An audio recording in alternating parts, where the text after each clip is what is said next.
మీరు నాకు అప్పిచ్చింది నేను తిరిగి మీకు ఇస్తాను. ఎసార్నో? మరి ఈరోజు నేను చనిపోతే మీకు డబ్బులు వస్తాయా అంటే నేను మిమ్మల్ని మోసం చేసినట్టు కదా. నేను చనిపోను బై, నీ అప్పు తీరిస్తే చచ్చిపోతా. నేను నీ అప్పు తీర్చిన తర్వాతనే నేను చచ్చిపోతా.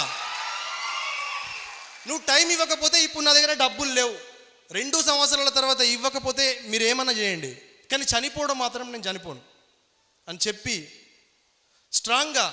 అయినా సరే కొంతమంది నేను ఇట్లా మీటింగ్స్ చేస్తూ ఉన్నప్పుడు కాల్స్ వచ్చేటి, బట్ నేను ఏమాత్రం కూడా చెక్కు చెదరకుండా ఆ కాల్స్ రిసీవ్ చేయకుండా మళ్ళీ బయటికి వెళ్ళి వాళ్ళకి సమాధానం చెప్పేది, మళ్ళీ వాళ్ళని వెళ్ళి కలిసేది.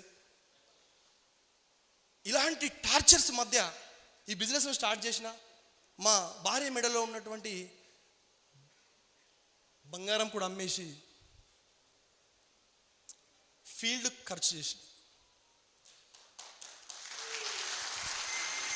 కానీ ఏ రోజు కూడా ఒక డౌన్ లైన్కి టైం ఇస్తే డబ్బులు లేవన్న కారణంగా నేను ఏ రోజు కూడా నా మీటింగ్ని క్యాన్సిల్ చేసుకోలే. ఏ రోజు కూడా క్యాన్సిల్ చేసుకోలే. కొన్ని సందర్భాలలో భోజనం చేయకుండా నిర్మల్ బస్ స్టాండ్లో చాలా రోజులు నేను నైట్లో పడుకున్నా. అక్కడ ఆదిలాబాద్ రీచ్ అయిన తర్వాత ఇంటికి వెళ్ళడానికి వెహికల్స్ లేకపోతే ఆదిలాబాద్ బస్ స్టాండ్లో కూడా పడుకున్నా. బట్ ఇలాంటి సిచ్యువేషన్ మీరు ఒకవేళ అనుభవిస్తే ఖచ్చితంగా మీరు సక్సెస్ అవుతారు. రాసి పెట్టుకోండి. 1 కోటి రూపాయల అప్పున్నా కూడా తీర్చొచ్చు, దాంట్లో డౌట్ లేదు. అదే ధైర్యంతో నేను ముందుకెళ్తున్నా. దీంట్లో రిజెక్షన్స్ కామన్. బిజినెస్ ప్లాన్ గురించి చెప్తా ఉంటే రిజెక్షన్స్ వస్తాయి. రిజెక్షన్స్ని ఫేస్ చేయండి. మీరు రిజెక్షన్స్ ఫేస్ చేయకుండా మీకు ఏదైతే ప్రాబ్లం ఉందో ఆ ప్రాబ్లం మీద మీరు ఫోకస్ చేస్తూ పోతే ప్రాబ్లం ఇంకా పెరుగుతూనే ఉంటుంది. ఎసార్నో? కేవలం నా లక్ష్యం, నేను అప్పులు తీర్చాలంటే 1,00,000 రూపాయలు ఇక్కడ కొట్టాలి, వేరే మార్గం లేదు. నేను ఖచ్చితంగా మీ అప్పు తీరుస్తా. నాకు టైం ఇచ్చినా ఇవ్వకపోయినా నేను అదే టైంకి ఇస్తా బై. కళాఖండిగా చెప్పేసి బిజినెస్లో ముందుకెళ్తే 45 డేస్లో బ్రోంజ్ డైరెక్టర్ అవ్వడం జరిగింది. బ్రాంచెస్ లేవు, ప్రొడక్ట్స్ చాలా తక్కువ, మీటింగ్స్. అప్పుడు బ్రోంజ్ డైరెక్టర్గా 14,963 తీసుకున్న.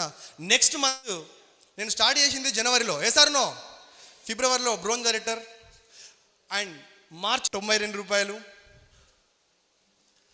చాలామంది ఎదుర్కొనే ఒక ఆలోచన, ఒక సమస్య ఏంటంటే చెక్కు పెరిగింది అనుకోండి మళ్ళీ తగ్గద్దిగా, అది మళ్ళీ పెరుగుతూనే పోవాలి. ఎసార్నో?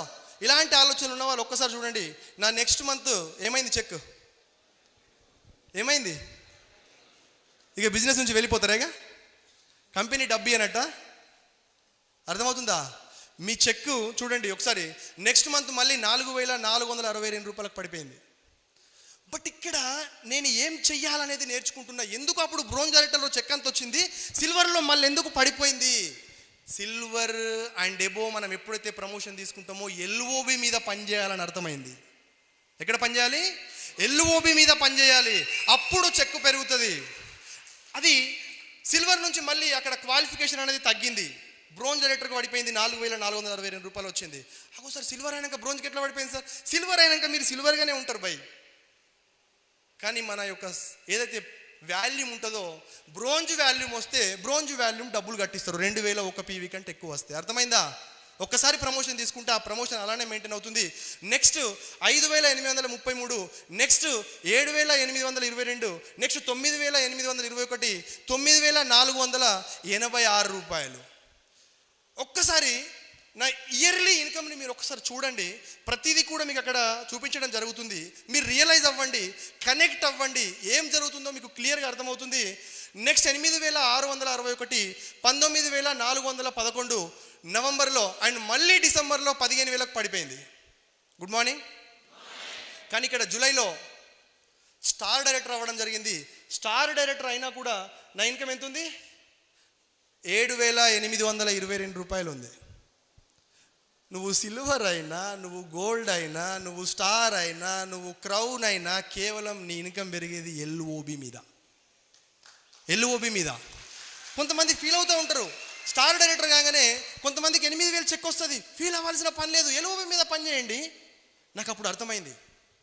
Meetings meetings meetings meetings meetings meetings, ఏ రోజు ఒక్కరోజు కూడా ఇంట్లో ఉండలేదు, ఒక్క గంట కూడా ఇంట్లో ఉండలేదు.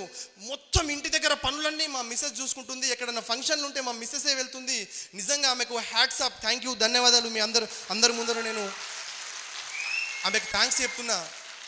ఎందుకంటే ఏ రోజు కూడా నాకు ఇబ్బంది పెట్టలేదు.